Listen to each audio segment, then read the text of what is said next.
This is our last stop on our overview of Excel. It's the cell values themselves. So we've looked at formatting the cell, the fill, the font, the border, the color, but now it's the values that are inside the cell that we're going to talk about. There are 5 different categories of values: numbers, text, Boolean, errors, and arrays. And Excel will act differently on the different value types. So first, and most often used in Excel, is numbers. And you can enter values in 2 different ways. You can either do direct entry, just type in 42. Notice that it automatically left justifies. For that, you can type in a positive or a negative or a decimal. And then you can also have numbers that are the result of formulas. So on each of these up here, if you click on the cell, then up in the formula bar, you can see how that value was entered. So this value came as the result of the formula 10/7. So to do 10 divided by 7. And the last one was dividing 2 by 3. Formatting the cells, part of it is based on, for numbers, the width of the cell. So if you look at 1.429, you might be tempted to think that the third decimal place is a 9, but if you open up the width of the column, you'll see that that wasn't true. Excel was showing you a rounded value, or it was formatting the value of the cell based on the width of the column. You can also take these numbers and you can choose a format up here. So general means that Excel chose what it thought was the most appropriate format. You have some shortcut keys. You can make them all accounting format. I'll put the $sign in, it rounded it to the nearest penny, and the negative number showed up with the parentheses around it. Percents is another often used one. And to go back to what was there originally, you can do the drop down menu and hit general. Text can also be directly entered just by typing the word. Now notice that if Excel recognizes text, it generally does a left justification on the text, while the numbers were automatically right justified. Any entry that has characters in it, not just numbers, Excel will see that as text, like this model number, or if there's a social security number, the presence of these hyphens will mean that that will be treated like text. Whereas, let me just go up here and copy this. If it was equals, and then I put the same thing, the equal sign puts it into math mode, and now those hyphens will be seen as subtraction signs, and it will calculate a numerical value. If I do 3 plus 4 and there's no equal sign in front, it becomes text, and that plus sign is just seen as a character and not a mathematical operation. Many times in Excel, you can get things that look like numbers, but they're treated like text. And that's what the green triangle up in the top of the cell is showing you, that there's something Excel would like to tell you that that's a number, but it's been stored as text. And the fact that it's text means that some of the formulas might treat that differently or throw an error. You can also get text as the result of formulas. So you can have equals and reference the cell that says Charlie. The ampersand character is an operation for text. It's kind of like gluing two, it will glue 2 text values together. So Charlie and then text entered into a formula needs to be surrounded by double quotes. I'll put a space bar and then last name Brown, and now I have Charlie Brown. You can also have text functions like left and go to a value. Give me the 3 characters from the left. And the fact that it was a text function left means that that 509 is now being treated like text. See how it's left justified? The other thing to be aware of is that Excel will automatically put a formatting on the value based on how you enter it.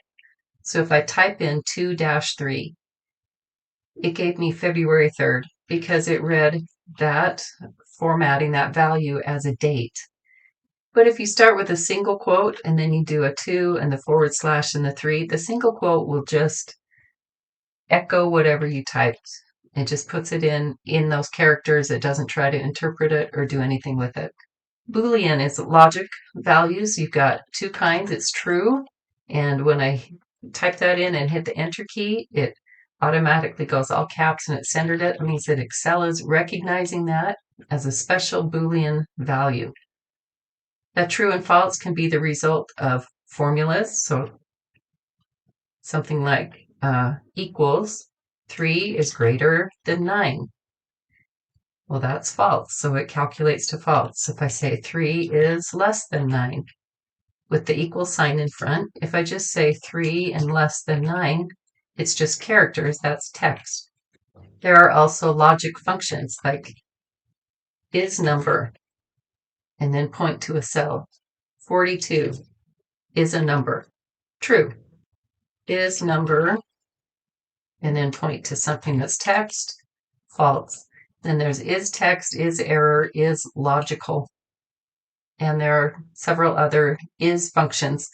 And the result is a true or false value.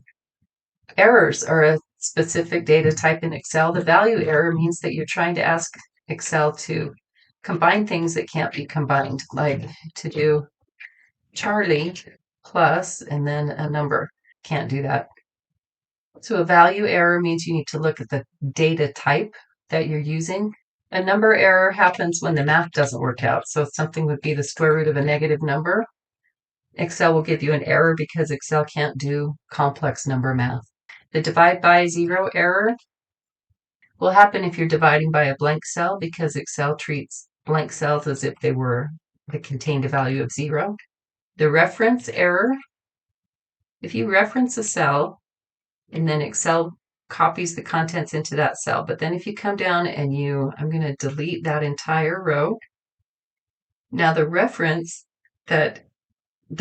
no longer exists.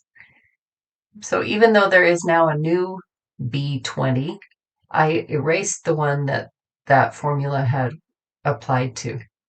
The NA error, I'll just say that happens when you do a lookup and the thing that you're looking for can't be found. So if I'm looking for the word Bob in that text, I could get that error. The name error happens generally when you mistype something. So if you're trying to do the sort function and you mistype it,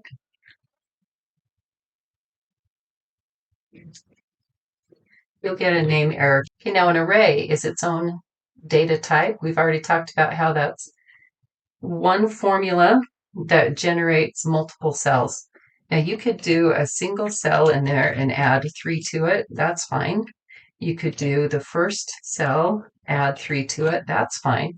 But if you do equals and then type the first cell in the array, the one that contains the formula, and then the hashtag symbol, says you want to take the entire array and operate on it. And then if you do the entire array plus 3, Excel adds 3 to each value in the array.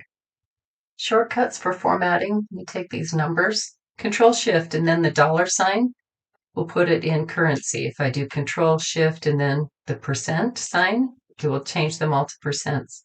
Control Shift and then the hashtag, which is a 3, tries to make dates out of all of them. Notice that the negative one, you can't even get a date from that. Control Shift 2 is time. Control Shift 1 is a number format with 2 decimal places. And then to go back to general formatting, it's Control Shift and then the back tick or the tilde key puts it back to the general formatting. And that's our overview of functions and sorting, formatting the look of the cells, the different cursors you can find, and the values of the cells themselves.